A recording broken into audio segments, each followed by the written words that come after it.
আমি যেভাবে পারফেক্টভাবে ইলিশ পোলাও রান্না করি আজকের এই গোপন রেসিপিটি আপনাদের সঙ্গে শেয়ার করব।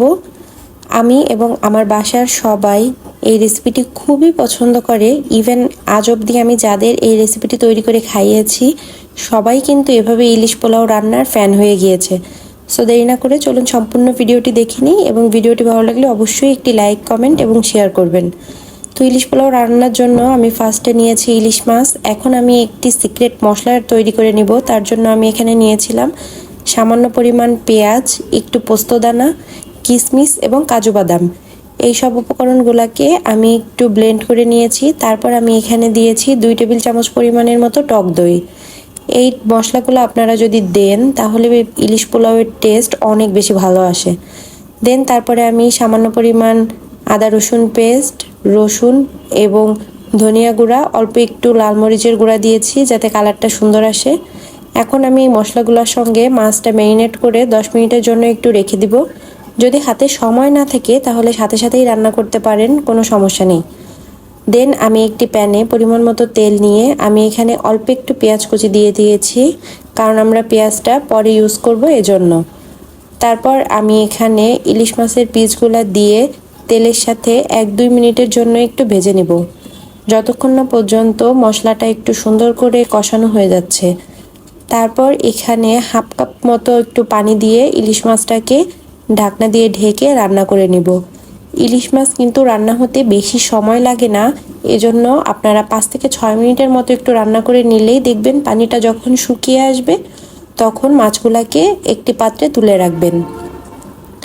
তারপর আমি সেই সেম তেলের ভেতরে আরও সামান্য পরিমাণ পেঁয়াজ কুচি দিয়েছি।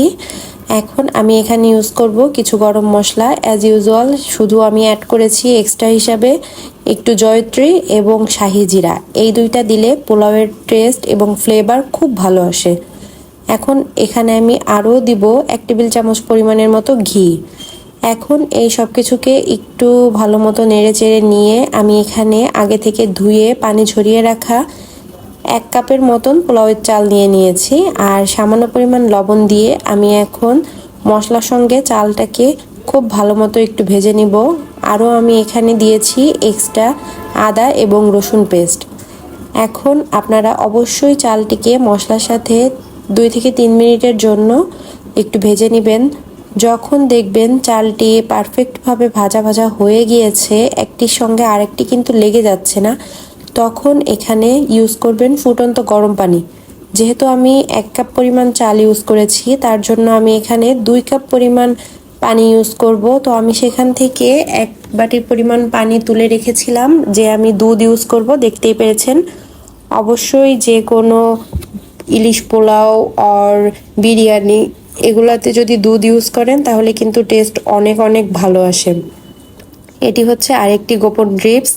তো এখন আমি দিয়েছি আরও 3টা আলু বোখারা এবং কয়েকটা কাঁচামরিচ। দেখতেই পাচ্ছেন পোলাওটা কিন্তু একটার সঙ্গে আর একটা পোলাও লেগে যাচ্ছে না, তার মানে এখানে পানির পরিমাণটা একদম পারফেক্ট আছে। দেন আমি যে ইলিশ মাছটিকে তুলে রেখেছিলাম এখন আমি মাছগুলা দিয়ে দিব, এবং আমি আগে থেকে কিছুটা পেঁয়াজ বেরেস্তা করে রেখেছিলাম সেই পেঁয়াজ বেরেস্তাগুলোকে এখন আমি দিয়ে দিব। আরও দিয়েছি 1 টেবিল চামচ পরিমাণের মতো ঘি।